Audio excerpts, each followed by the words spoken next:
Students, welcome back to the virtual class. Guys, we are dealing with OCM chapter number 3 and that chapter is about to end today.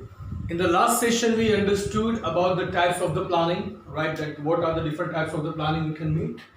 We can make the regular plan, right? We can make the one-time use plan, or else we can make the contingency plan, the emergency plan, and that all we understood in the last session. I hope you guys were quite clear with that concept. In today's session, we are going to conduct the last topic of this chapter, and that is the components or the elements of planning. આપણે જ્યારે planning કરીએ છીએ, then what are the key contents which should be there into any of the plan? કોઈ પણ plan છે, તમે કોઈ પણ ઓબ્જેક્ટિવને અચીવ કરવા માટે જ્યારે પ્લાનિંગ કરી રહ્યા છો, ત્યારે થોડા એવા કમ્પોનેન્ટ્સ હશે કે જે કમ્પલસરીલી તમારા પ્લાનિંગમાં હશે જ, right? And you need to use these elements to make your plan successfully. Goal તમારો જે અચીવ કરવો છે, તમે જે બિઝનેસનો ગોલ ડિસાઇડ કર્યો છે, એ ગોલને અચીવ કરવા માટે the planning plays a very big role, કારણ કે એ સ્ટાર્ટઅપ છે તમારું. જેટલું પ્રોપરલી તમે પ્લાન તૈયાર કર્યો હશે ગાઈસ, એટલો જ સારો તમારું ગોલ અચીવમેન્ટ થશે. જો પ્લાનિંગમાં મિસ્ટેક્સ હશે, બરાબર, તો પોસિબલ છે કે you can miss your goal. Right, it is not necessary કે પ્લાનિંગ બહુ સારું કરો તો 100% અચીવમેન્ટ થાય, કારણ કે એક્સટર્નલ ફેક્ટર્સ એના પર વર્ક કરતા હોય છે કે જેના ઉપર આપણો હ્યુમન બીઇંગનો કંટ્રોલ હોતો નથી. બટ જો પ્લાનિંગ પ્રોપર ના હોય ને, તો in normal situations also we can miss the goal. Right, જો પ્લાનિંગ પ્રોપર હશે તો માત્ર અનઅવોઇડેબલ સિચ્યુએશનને કારણે આપણે ગોલ મિસ કરી શકીએ, બટ જો પ્લાનિંગ પ્રોપર નહીં હોય તો નોર્મલ સિચ્યુએશન્સમાં પણ આપણે આપણો ગોલ મિસ કરી શકીએ છીએ. રાઈટ, તો આપણા પ્લાનિંગને ફૂલ પ્રૂફ બનાવવા માટે, આપણો જે પ્લાન છે, બરાબર, પ્લાનને પરફેક્ટ બનાવવા માટે, right, એમાંથી બેસ્ટ આઉટપુટ લેવા માટે, these are the components, or we can say these are the elements we need to use while we are planning. Right, so there are total 7 elements which are being used in planning. The first one is the objectives. Definitely તમે plan તૈયાર કરો છો તો શેની માટે કરો છો? એક ઓબ્જેક્ટિવ અચીવ કરવા માટે, તમારો જે ગોલ છે, તમારો જે ટાર્ગેટ છે ત્યાં સુધી પહોંચવા માટે. તો જ્યારે પણ તમે પ્લાનિંગ તૈયાર કરો છો, ત્યારે તમે એક ઓબ્જેક્ટિવ ડિફાઇન કરો છો, બરાબર, અને તમે વિઝ્યુલાઇઝ કરો છો કે મારે આ ઓબ્જેક્ટિવ અચીવ કરવું છે, મારે આ લેવલ પર પહોંચવું છે, this is my goal where I want to reach. તો સૌથી પહેલા તમે ઓબ્જેક્ટિવ ડિફાઇન કરશો, ધેટ્સ અ ફર્સ્ટ એલિમેન્ટ. પછી આવશે strategy.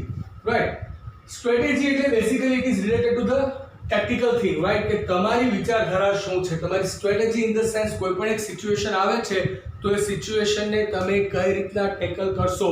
It is 100% tactful thing, right.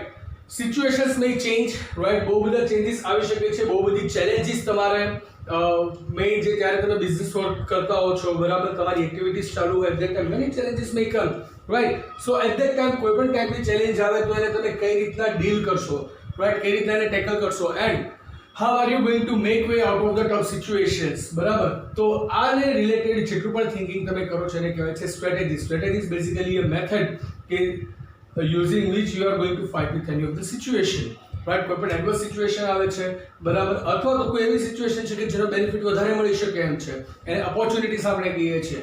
So how to deal with all them, right, એના રિલેટેડ આપણે જેટલું થિંકિંગ કરીએ છીએ એને આપણે સ્ટ્રેટેજી તરીકે ઓળખવાના છીએ. દેન the third one is the policy.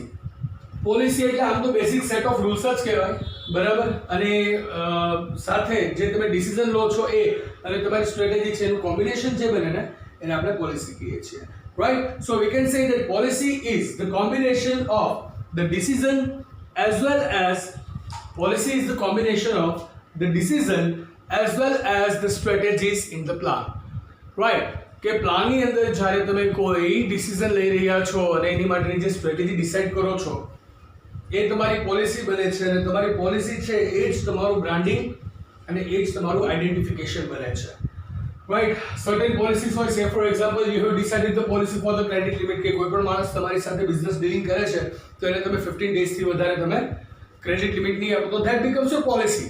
લોકો ઓળખે છે તમને કે ભાઈ જો આ XYZ કંપની સાથે ડીલ કરીએ તો 15 ડેઝની ક્રેડિટ લિમિટ આપશે, બરાબર.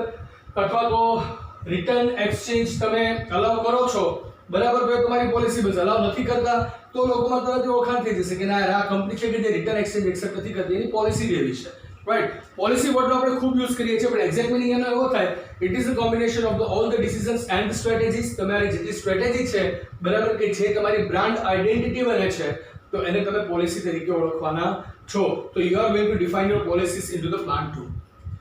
Then the fourth one is the method or procedure, right? તમારી જે પ્રોડક્શન ટેકનિક્સ છે, તમારી બિઝનેસ એક્ટિવિટીઝ છે, ને તમે કઈ મેથડ થી હેન્ડલ કરવાના છો, રાઈટ? ઓર એલ્સ કોઈ પણ એક ટાસ્ક છે તો ટાસ્ક માટેની પ્રોસિજર સ્ટેપ બાય સ્ટેપ શું રહેશે એ પણ તમે પ્લાનમાં ડિફાઇન કરવાના છો, બરાબર? સે ફોર એક્ઝામ્પલ આમાં છે હું થોડું બેન્કિંગની વાત કરીશ. તો બેન્કિંગમાં when I was 18-19 years, I visited the bank very first time, right? I visited the bank very first time on my own, and at that time, after being into the bank, I had to ask for the loan, right? Usually bank માં જતા હોઈએ પણ શેની માટે? Cache withdrawal માટે, cache deposit માટે. But on that day I had to ask for loan. So I went there, right?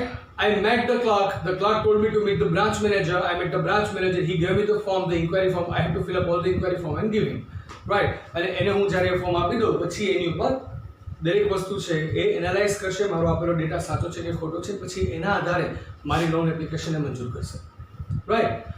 એના પછી બીજી એક બેંકમાં ગયો. ત્યાં હું ગયો તો ત્યાં જતા વખતે જ મને સીધી મુલાકાત કરી બ્રાન્ચ મેનેજર સાથે, બરાબર? તો ત્યાં મને એક ફોર્મ આપ્યું અને ફોર્મ ભરીને એવું કીધું કે સર આ ફોર્મ તમે લેતા જાઓ, ભરી નાખજો, ભરાઈ જાય એટલે મને ફોન કરજો, અમારો માણસ ઘરે આવીને બધું વેલ્યુએશન કરીને જશે, right? Now you see the difference. There was a bank કે જ્યાં મારે જઈને ફોર્મ સબમિટ કરવાનું છે, પછી એ લોકો જાતે તપાસ કરશે, પ્રોસિજર સેમ જ છે, બરાબર? અને અહીંયા બીજી એક બેંક છે, બરાબર, કે જેમાં મારે ફોર્મ લઈને જતું રહેવાનું, ઘરે ફોર્મ ફિલઅપ કરીને કોલ કરવાનો, એટલે એ માણસ મારા ઘરે આવશે અને પછી મારી સાથે ડિસ્કશન કરશે. તો એની મેથડ છે, એની પ્રોસિજર છે. સેમ વે બંને બેંકની અંદર મેં બીજો ડિફરન્સ એ જોયો તો અબાઉટ ધ કેશ વિથડ્રોવલ, રાઈટ? સે ફોર એક્ઝામ્પલ મારે ચેકનો યુઝ કરીને કેશ વિથડ્રો કરવું છે તો there was a bank કે જ્યાં હું ગયો અને મેં ચેક આપ્યો, ચેકની પાછળ મારે મારું નામ ને સિગ્નેચર કરવાનું, એ આપી દીધું, એ માણસને આપ્યો એટલે એને તરત એકાઉન્ટ બેલેન્સ ચેક કરીને મને ફંડ આપી દીધું. તો I had to visit only one cash counter. એ બેંકની મેથડ હતી. બીજી બેંકની મેથડ એવી હતી કે મારે સૌની પહેલા બહારના એક કાઉન્ટરમાં મારો ચેક આપવાનો, એટલે એની સામે મને ટોકન આપશે, બરાબર? હવે એ ટોકન લઈને મારે કેશ કાઉન્ટરની બહાર વેઇટ કરવાનો, અને અહીંયાથી એ માણસ સૌની પહેલા એકાઉન્ટ બેલેન્સ ચેક કરશે, ચેકમાં થઈ જાય પછી પેમેન્ટ ઓથોરાઇઝ કરશે, પછી ચેકમાં પાછળ સ્ટેમ્પ કરશે, સિગ્નેચર કરશે કે આપી દો, એમાં ટોકન નંબર લખ્યો હશે, પછી એ ચેક ઊંચો કરીને બોલે કે ચલો ભાઈ token number so and so, પછી મારે કહેવાનું કે yes this is my token, then I had to go and collect the money. તો એક જગ્યાએ in a single counter I am getting my money instantly. તો બીજી જગ્યાએ કેવું હતું કે I had to wait to complete all the procedure, cheque આખો પાસ થઈને પછી સામે કેશ કાઉન્ટર પર પહોંચે અને પછી ત્યાંથી એના આધારે મને પેમેન્ટ આપે, ત્યાં સુધી મારે વેઇટ કરવાની, રાઈટ?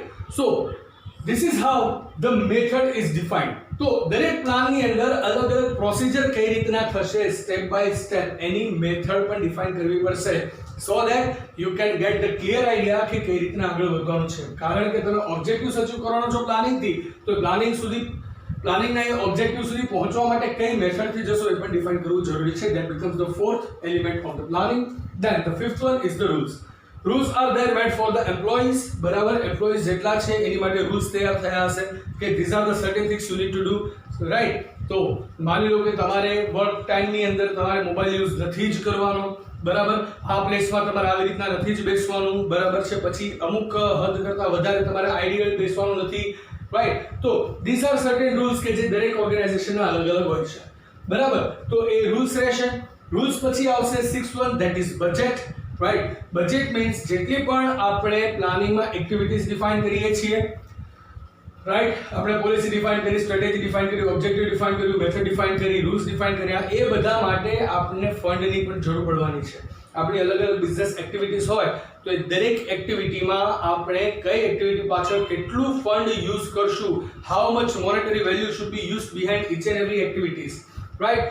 આપણા પ્લાનિંગ છે ઓબ્જેક્ટિવનો, કે આપણો ઓબ્જેક્ટિવ છે ભાઈ કે 20% પ્રોફિટ આ યર આપણે ઇન્ક્રીઝ કરવો છે, રાઈટ? તો એમાં કોસ્ટ કટિંગ ક્યાં ક્યાં થશે, કઈ કઈ જગ્યાએ આપણે એક્સ્ટ્રા પેમેન્ટ આપશું, એમ્પ્લોઈઝના સેલેરી કેટલા હશે, બરાબર? રો મટીરિયલ પાછળ કેટલું એક્સપેન્ડિચર કરશું, બરાબર? એ ઉપરથી આપણે કેટલું થોડું રિઝર્વ રાખશું અમાઉન્ટ કે જેને કારણે કદાચ પ્રાઇસ ફ્લક્ચ્યુએશન થાય છે, બરાબર? તો પ્રાઇસ ફ્લક્ચ્યુએશનને કારણે આપણું બજેટ ના ખોરવાય. તો જેટલા પણ ફાઇનાન્શિયલ ડિસિઝન આપણે કોઈ ઓબ્જેક્ટિવને અચીવ કરવા માટેનો જે પ્લાન બનાવીએ છીએ તો એમાં કેટલું ફાઇનાન્શિયલ ફંડ યુઝ થશે, રાઈટ? એ આપણે બજેટમાં લખવાના છીએ.